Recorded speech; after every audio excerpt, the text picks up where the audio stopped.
Welcome to the YouTube channel of learn with Ashutosh. आज के इस वीडियो के अंदर हम देखेंगे यूपी के असिस्टेंट प्रोफेसर की जो एग्ज़ाम हुई थी 2020 के अंदर, उससे से आई हुए इस प्रॉब्लम्स के सॉल्यूशन को। इसमें हम 10 क्वेश्चन को देखेंगे, 31 से 40 के सॉल्यूशन को। नेक्स्ट वीडियो में हम इनके आगे के सॉल्यूशंस को देखेंगे। जो फर्स्ट प्रॉब्लम है 31, उसमें कहा है कि हमें फूरियर साइन ट्रांसफॉर्मेशन फाइंड करना है और हमें एक फंक्शन एफ एक्स गिवन है 1/x। तो सबसे पहले हम स्टार्ट करते हैं इसके सॉल्यूशन को। तो सबसे पहले जो हमें फंक्शन गिवन है f x equal to 1/x, उसको हमने लिख लिया। अब देखिए जो फूरियर साइन ट्रांसफॉर्मेशन होता है उसको हम लोग कैसे डिफाइन करते हैं। F of S equal to √2/पाई integral 0 to infinity F of X into sine S of X into D X. ठीक ना, यहाँ जो एफ एक्स की वैल्यू गिवन थी वो हमें 1/x गिवन थी, तो हम उसको सब्स्टिट्यूट कर दिए यहाँ पे। तो मिल गया क्या, sine s x upon x. और सीरीज ये जो होता है वो हमारे कॉन्वर्जेंट सीरीज होता है। So using Dirichlet integral identity से हम क्या कह सकते हैं कि integral 0 to infinity sine a x upon x की जो वैल्यू होती है वो π/2 आ जाएगी। तो ये पूरा के पूरे इंटीग्रल की जो वैल्यू होगी वो हमारी इक्वल हो जाएगी π/2 पे।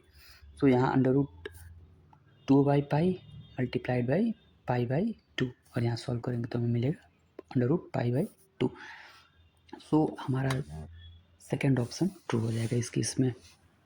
नेक्स्ट क्वेश्चन था हमारा 32 में कह रहा है कि इफ़ ए एंड बी हमारा दो मेजरेबल सबसेट्स हैं किसी interval close interval a b के, देन ये स्टैंडर्ड रिजल्ट है कि their union and their intersection both are again अब मेजरेबल हो जाएंगे। तो इस केस में जो थर्ड ऑप्शन हमारा ट्रू हो जाएगा। एंड ये भी हम लोग जानते हैं कि the rate of convergence of a Newton reference method जो होता है वो हमेशा क्वाड्रेटिक होता है, 2 डिग्री के होता है रेट ऑफ कन्वर्जेंस। तो 33 का ऑप्शन हमारा डी हो जाएगा, 32 का ऑप्शन हमारा सी हो जाएगा। नेक्स्ट है हमारा 34 क्वेश्चन। अब देखिए इसको सॉल्व करने के कई तरीके हैं, बट हम एग्जाम में कैसे इस क्वेश्चन को सॉल्व करेंगे वो हमारे लिए इंपॉर्टेंट है। तो देखिए सबसे पहले t@2,3 की वैल्यू हमें 4/5 कौन सा इंटरवल दे रहा है, तो यहाँ पे मिल रहा है 4,5, ये नहीं मिलेगा, ये डिस्कार्ड हो गया, ये डिस्कार्ड हो गया, 0, बट 0 0 नहीं मिलेगा, तो ये भी ऑप्शन हमारा डिस्कार्ड हो जाएगा। So first is the right answer, हमें ज़्यादा कुछ इसमें नहीं करना था। एंड फिर 35th क्वेश्चन हमारा रीमान इंटीग्रल से था कि एफ अगर close interval a b to r p एक बाउंडेड फंक्शन है और पी कोई पार्टीशन है क्लोज इंटरवल ए बी का, then upper Riemann sum of P comma minus f of that function क्या आएगा। ठीक, तो रीमान इंटीग्रल का हम देखते हैं कैसे सॉल्व करते थे। तो देखिए अगर फंक्शन हमारा close interval a b to r पे बाउंडेड फंक्शन है, देन यू पी एफ किसको बताता था, अपर रीमान सम, और एल पी एफ हमारा किसको बताता था, लोअर रीमान सम के लिए। और इसकी वैल्यू होती थी summation capital M I into delta X I, और इसकी वैल्यू थी small M I into delta X I, जहाँ कैपिटल एक्स आई हमारा क्या था, supremum of that function, and small X I क्या था हमारा, इन्फिमम ऑफ दैट फंक्शन।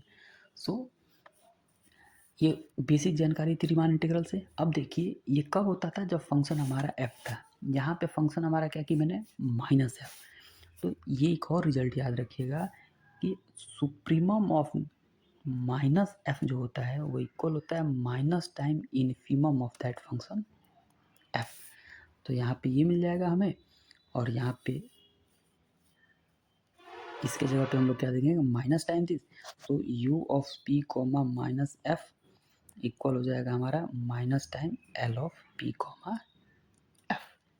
सो इसके अकॉर्डिंग हमारा सी आंसर ट्रू हो जाएगा। तो ये 35th क्वेश्चन हो गया। अब नेक्स्ट बढ़ते हैं हम 36th क्वेश्चन पे। तो ये था लैप्लास ट्रांसफॉर्मेशन से, लैप्लास और इन्वर्स लैप्लास के ऊपर ये क्वेश्चन डिपेंड था। देखिए जब भी हम किसी फंक्शन एफ का अगर हम लैप्लास ट्रांसफॉर्म फाइंड करते हैं तो हम उसे एक अनदर फंक्शन ऑफ एस से दिखाते हैं।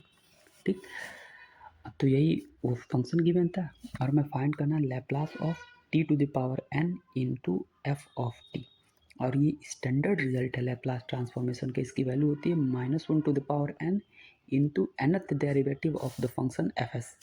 तो ये वाला ऑप्शन जो फर्स्ट है वो हमारा ट्रू हो जाएगा इस केस में। ठीक। अब नेक्स्ट क्वेश्चन हमारा 37, ये हमारा किस में है? तो ये क्वेश्चन हमारा इंटीग्रल इक्वेशन से था और यहाँ जो लिमिट ऑफ द फंक्शन था वो x है, 0 से x के बीच में लाई कर रहा है t। तो ये हमारा वोल्टेरा इंटीग्रल इक्वेशन टाइप का फंक्शन है।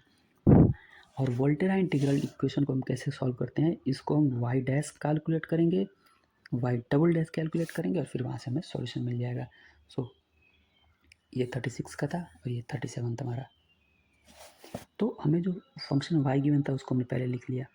अब हम क्या करेंगे? सबसे पहले डिफ्रेंशिएट करेंगे विद रिस्पेक्ट टू x।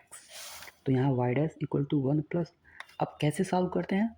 तो हमें यहाँ पहले इसके फंक्शन की पार्शियल डेरिवेटिव निकालते हैं तो कॉस आ जाएगा। फिर क्या करते हैं? अपर लिमिट रखते हैं तो x माइनस एक्स करेंगे तो साइन जीरो की वैल्यू 0, तो यहाँ पे मिलेगा 0 प्लस लोअर लिमिट इंटू 0, तो यहाँ पे 0 प्लस 0 मिल जाएगा। तो उसको मैंने नहीं लिखा है। तो ये हमारा फर्स्ट डेरिवेटिव आ गया। अब हम अगेन डेरिवेटिव करेंगे तो हमें मिलेगा कॉस का partial derivative minus time sine, फिर ये अपर लिमिट रखेंगे तो आएगा हमारा cos of x minus x, मतलब कॉस 0 डिग्री और कॉस 0 डिग्री की वैल्यू होती है हमारी 1। तो यहाँ पे मिल गया y ऑफ x, यहाँ पे ये रखेंगे तो प्लस जब 0 रखते हैं तो हमारा 0 मिलता है। तो अब देखिए यहाँ से बाई इक्वेशन 1 इस वाले इक्वेशन को ही यहाँ पे लिखा गया है। तो यहाँ से उस इक्वेशन का यूज़ करके हमें क्या मिलता है? y डबल डैश की वैल्यू हो जाती है x। अब y डैश हम कैलकुलेट करेंगे तो y डैश हमारा ये मिल जाएगा y इंटीग्रेशन करने पे, और फिर y हमारा ये मिल जाएगा। अब जो हम नेक्स्ट स्टेप हमें करना रहता है, यहाँ पे y कंडीशंस तो गिवन नहीं रहती है तो हमें कंडीशन कैलकुलेट करना रहता है।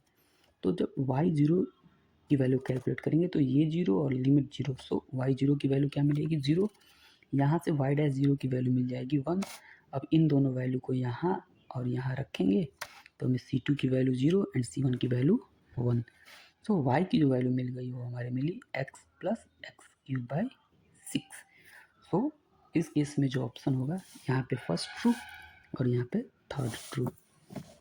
नेक्स्ट क्वेश्चन है हमारा कि एक सीरीज की सीक्वेंस गिवन है f n of x which is equal to n x into 1 minus x to the power n, और इसकी लिमिटिंग वैल्यू फाइंड करनी है और उसको इसने नाम दिया है एफ एक्स और उस एफ एक्स की वैल्यू हमें बतानी है। तो ये बहुत ही पॉपुलर क्वेश्चन होता है रियल एनालिसिस के जब हम sequence in series of functions पढ़ते हैं। तो देखिए, तो यहाँ जब इसका लिमिट निकालते हैं, जब x की वैल्यू 0 लेंगे तो भी 0, 1 x की वैल्यू 0 पे भी 0, x की वैल्यू 1 पे भी 0, और x की वैल्यू अगर हम 1/n टाइप कर रखें उस केस में भी ये हमारा 0 पे टेंड करता है। तो यहाँ पे जो limit n tends to infinity f n of x की वैल्यू मिलती है हमेशा 0। आपका क्वेश्चन यहीं पे ख़त्म हो गया था, यहाँ पे आंसर आ जाएगा आपका बी। बट अगर आप नेट गेट का अगर प्रिपरेशन करते हैं तो ये क्वेश्चन आपको कहीं देखने को मिल सकता है। तो इस यहाँ पे लिमिट एग्जिस्ट करती है तो फंक्शन को हम लोग कहेंगे पॉइंट वाइज कॉन्वर्जेंट। अब हम इसको यूनिफॉर्म कॉन्वर्जेंस का फाइंड करेंगे। तो देखिए एम एन टेस्ट लगाते हैं, supremum of f n of x minus f of x. अब एफ ऑफ एक्स की वैल्यू 0 तो फिर यहाँ तक मिल गया। अब हम यहाँ पे पुट करेंगे एक्स की वैल्यू 1/n तो हमें ये मिल जाएगा यहाँ पे n इंटू 1/n कट के 1 आ जाएगा और यहाँ से मिलेगा 1 minus 1/n to the power n। ठीक, अब इसकी जो लिमिट होती है वो e पे और -1 ई इन्वर्स पे कन्वर्स करता है जो कि नॉन जीरो आ गया।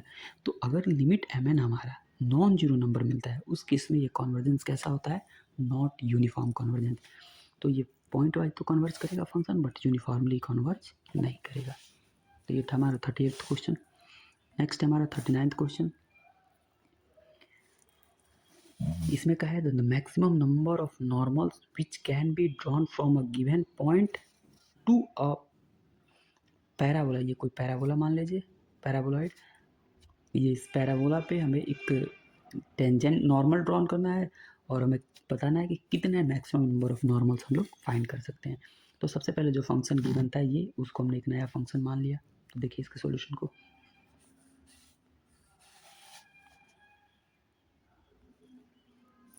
तो तो सबसे पहले जो फंक्शन एफ गिवन था उसको हमने मान लिया।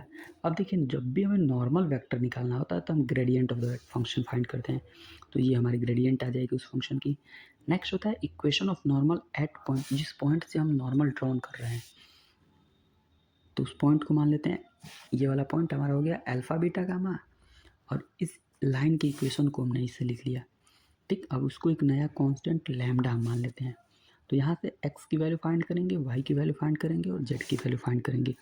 फिर इन तीनों x, y, z की वैल्यू ले जाकर यहाँ वाली इक्वेशन में रखेंगे, ax² plus by² equal to 2cz में। तो यहाँ पर रख के सॉल्व करेंगे। तो अब देखिए यहाँ से जब हम कैलकुलेट करेंगे तो लैम्डा का पावर 2 आएगा, यहाँ से भी कैलकुलेट करेंगे तो लैम्डा का पावर 2 आएगा, और यहाँ पे लैम्डा की पावर 1 है। तो जब हम एलसीएम लेके सॉल्व करेंगे तो लैम्डा जो होगा वो पॉलिनोमियल ऑफ डिग्री 5 मिलेगी। हेंस जो maximum number of normals draw कर सकते हैं वो कितने हो जाएंगी, 5। तो इस क्वेश्चन का आंसर हो जाएगा हमारा 5। और ये तो बहुत ही आसान क्वेश्चन था। सबसे पहले हम ये जो डिनोमिनेटर में है उसका रूट्स फाइंड करते हैं। तो जो हमें इसकी वैल्यू फाइंड करनी थी, जो डिनोमिनेटर में है उसको हम लोग 0 सब्स्टिट्यूट करें, तो यहाँ से सॉल्व करेंगे तो एस रूट जो आएगा वो हमें मिल जाएगा। अब इसको इधर ले लीजिए, तो s-3 की वैल्यू 2 आई, तो s-3 का होल स्क्वायर की वैल्यू 4 इक्वल टू 2 स्क्वायर लिख सकते हैं। तो इसके जो 2 रूट्स मिले, ठीक। अब देखो इसके जो एक रूट मिलेगा वो हमारा होगा e⁻3x, क्लियरली यहाँ से क्लियर हो जा रहा है, और दूसरा cos 2x plus iota sine 2x। तो ये इसके लैप्लास इनवर्स की वैल्यू हो जाएगी। ठीक, तो इसके अकॉर्डिंग जो आंसर होगा वो हमारा ये थर्ड लास्ट वाला ऑप्शन ट्रू हो जाएगा। So thanks for watching this video. अगर आपको वीडियो अच्छी लगी हो तो हमारे चैनल को सब्सक्राइब करें। Thank you.